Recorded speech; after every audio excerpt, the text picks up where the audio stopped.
Olá, sejam bem-vindos a mais uma aula do nosso canal. Hoje nós vamos falar sobre o movimento literário simbolismo.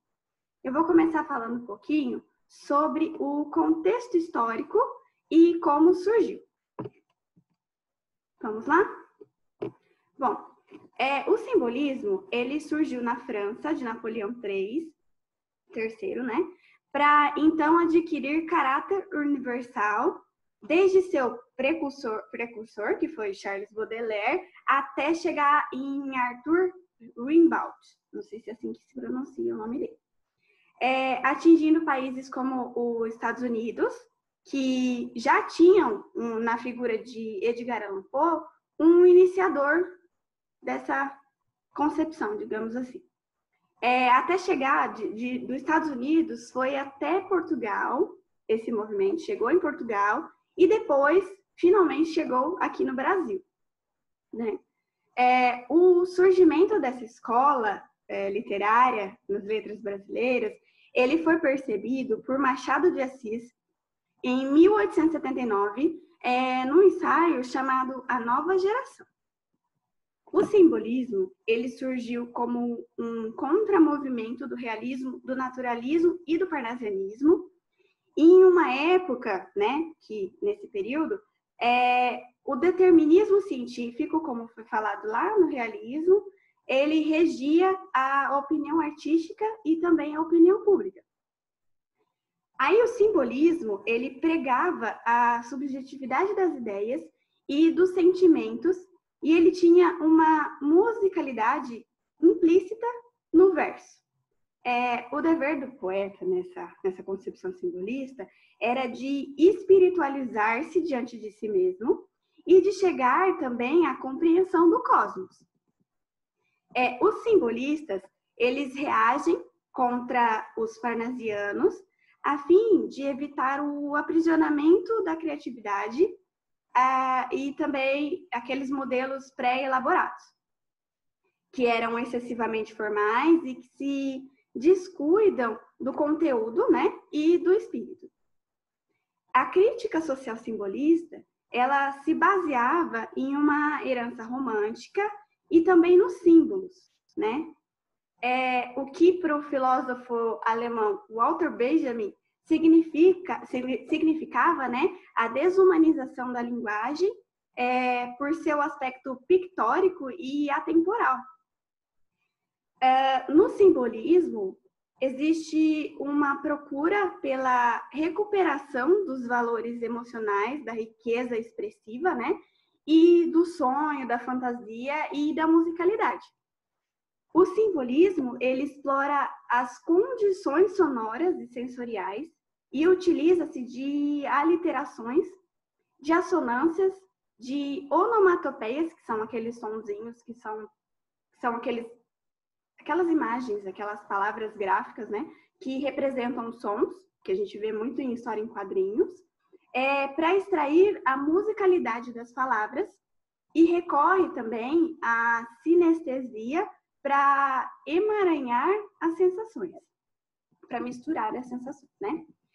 Essa postura evasiva levou os críticos do movimento, né, a taxarem o simbolismo como uma escola alheia às evoluções da sociedade e, portanto, também indiferente à evolução da cultura local.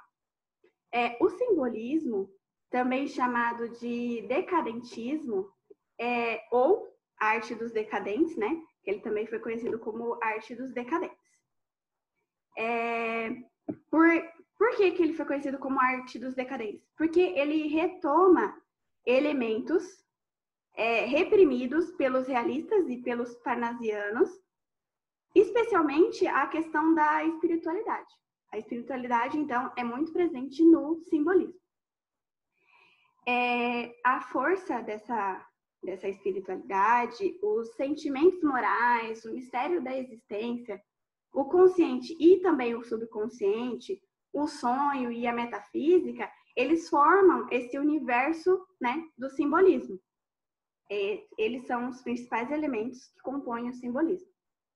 Essa subjetivação, ela colocou o homem à margem da realidade o que conferiu aos simbolistas o apelido de Nefelibatas, ou seja, aqueles que vivem no mundo das nuvens, né? Eu vou falar um pouquinho agora sobre as características do simbolismo, ok? Vamos lá. Bom, o simbolismo, ele se utiliza nas obras de pausas, de reticências, de espaços em brancos e também de rupturas sintáticas para representar o silêncio metafísico. Ele tem também a sinestesia, como eu já falei anteriormente, que seria a construção de versos que descrevem sons, aromas e as cores. Nesse recurso, os 5 sentidos que a gente tem são instrumentos de captação dos símbolos que estão ao nosso redor. As temáticas, né, elas são voltadas à interioridade humana e ao êxtase do espírito. E o vocabulário também, nesse período, ele vem do espírito e remetem ao nada e também ao absoluto. Além disso, temos também a presença de antíteses e também de oposições. Como eu também já falei anteriormente, só que essas antíteses, elas têm a intenção de encarnar o que é divino e de espiritualizar o que é terreno. Sendo assim, o poema, ele é uma forma de conciliação entre os planos material e espiritual. E a poesia também, ela é entendida como uma visão da existência. Além disso, a gente tem a religiosidade, não somente a religiosidade cristã, né, como também a oriental, compondo a busca simbolista, né, pela transcendência, que quer dizer assim, que vai além do espírito, que é divino, que vem de dentro, né? Temos também a presença simultânea da luz e da sombra, tanto é que em alguns quadros você vê exatamente um trecho em que aparece o clarão da luz e também um pouco escuro, né? Que remete à sombra. É muito interessante observar essas obras, as obras de pintores dessa época, né? As imagens, elas são sombrias, lúgubres e decadentes. E também apresenta um relaxamento do rigor métrico nas obras, né? Esse rigor métrico era presente no parnasianismo. Então, esse rigor agora tem um certo relaxamento. Ele deixa de ser o foco principal, né? Ele dá lugar a metrificações que são mais irregulares e os versos livres também. E o poema, ele apresenta um conceito musical, né? Que seria mais ou menos o que a gente vê. Eu vou mostrar mais para frente, mas é essa questão de ter a sonoridade representada nesse poema, né? Agora eu vou falar com vocês um pouquinho sobre a obra inaugural, né, do simbolismo. A obra inaugural do simbolismo, né, ela foi publicada no ano de 1857. Ela foi escrita por Charles Baudelaire e ela é intitulada de As Flores do Mal. Ela é considerada a precursora do movimento simbolista e a sua teoria das correspondências entende o mundo visível como uma correspondência de um mundo invisível e superior, que deve ser alcançado pelo poeta por meio do seu trabalho com a linguagem. O autor, o Charles Baudelaire, então, ele inspirou o simbolismo francês, que surgia como um movimento, que surgiria depois, né, como um movimento. Então, ele que foi o que deu início a esse movimento. Agora eu vou falar um pouquinho com vocês sobre o simbolismo em Portugal. Vamos lá? Bom, o simbolismo em Portugal, ele surge no momento de crise política e econômica em Portugal, né? E com isso havia um ambiente propício à mudança de pensamento, porque já que eles estavam numa crise, normalmente quando se está numa crise, se busca alternativas para que se resolva essa crise. Então, é um ambiente mais propício à mudança dos pensamentos, né? E a nova concepção estética, ela passou a ser muito debatida entre os intelectuais da época, porque eles estavam abertos devido à crise, né?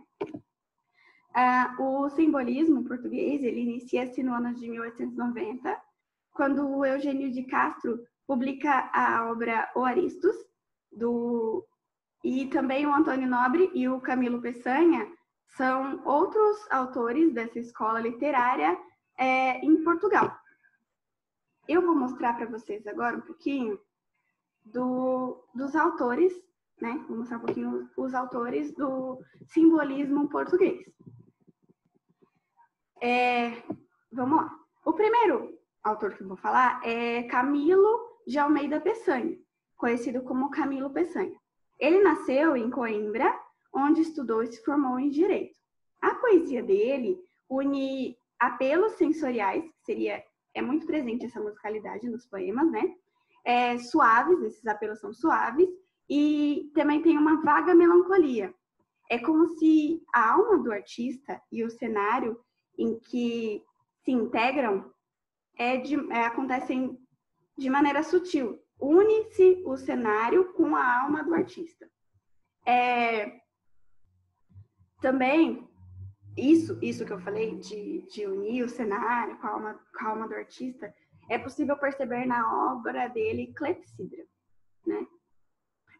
Ele criou uma arte muito voltada à musicalidade e ele tinha um cuidado extremo de eliminar qualquer manifestação previsível de sentimentalismo.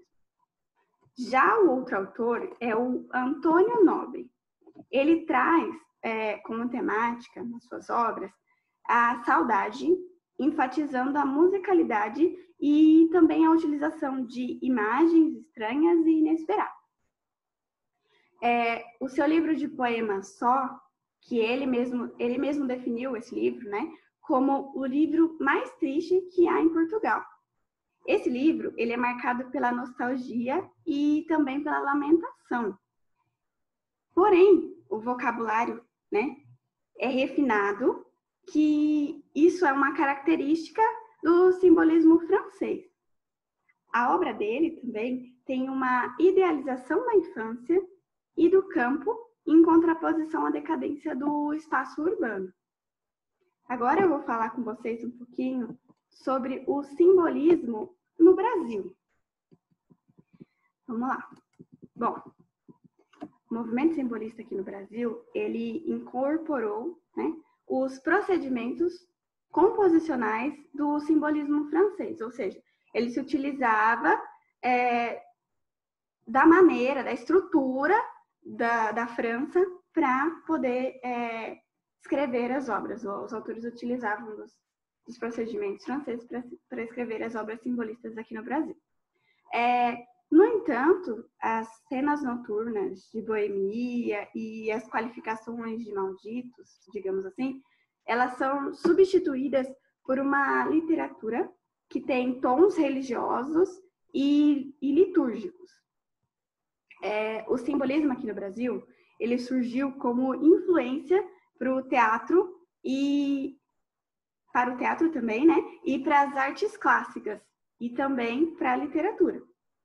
Seu marco aqui no país foi em 1893, quando o poeta Cruz e Souza publicou as obras Missal e também Broquéis. Agora eu vou falar um pouquinho com vocês sobre os autores simbolistas aqui no Brasil. Bom, vamos lá. João da Cruz e Souza, que eu já citei, é popularmente conhecido como Cruz e Souza. Ele é uma figura central aqui no simbolismo brasileiro. Ele nasceu em Florianópolis e é filho de escravos alforriados. Porém, ele foi apadrinhado pelos senhores de seus pais, né? E esses senhores, eles proporcionaram a ele a possibilidade, né, de receber uma educação formal. Então, assim, ele estudou e essa erudição que ele apresenta nas obras dele é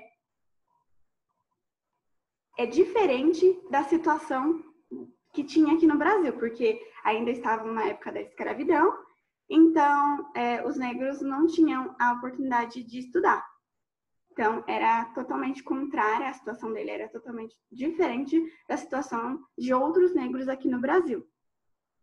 Porque aqui havia acabado de abolir oficialmente a prática escravista. Então, ainda estava, o Brasil ainda estava passando por algumas mudanças, né? Com essa questão. A partir da publicação de Missal, que é um livro de prosas líricas, e também de Broquéis, que é outra obra escrita em versos, que foram publicados em 1893, é que se percebe o desenvolvimento de uma estética simbolista aqui no Brasil. Cruz de Souza, ele empregou em seus textos os recursos mais expressivos do simbolismo, porque seus versos, eles sugerem uma musicalidade intensa, um sensorialismo ligado à cor branca e um transcendentalismo e sensualismo. Agora eu vou falar um pouquinho sobre outro autor simbolista do Brasil, que é o Afonso Henriques da Costa Guimarães, mas ele é mais conhecido como Alfonsos de Guimarães. Vocês podem ver aqui no slide como se escreve, né? Porque ele popularizou o seu nome, né? Ele que quis popularizar o seu nome escrito dessa maneira. Nas suas obras, ele retrata muito a questão da morte. A morte é uma temática central. Por que ele retrata a morte? Porque ele tinha uma prima, que era sua prima e noiva, que se chamava Constança Guimarães, e essa prima, ela faleceu. E por isso, ele se tornou obcecado com essa temática da morte e transformou isso no tema principal de sua poesia. Ele também era conhecido como o Solitário de Mariana, ou Poeta Lunar, porque ele tinha uma preferência por tons sombrios e também pela luminosidade frouxa. A temática do amor e da morte, o misticismo católico e a religiosidade, elas estão presentes em todos os seus poemas. Então, essas são as características principais que a gente pode perceber no poema desse autor, né? Agora, eu vou mostrar um pouquinho para vocês um poema, né? Vou fazer uma análise de um poema que se chama Ismália. Vou ler o poema primeiro. Quando Ismália enlouqueceu, pôs-se na torre a sonhar. Viu uma lua no céu, viu outra lua no mar. No sonho em que se perdeu, banhou-se toda em luar.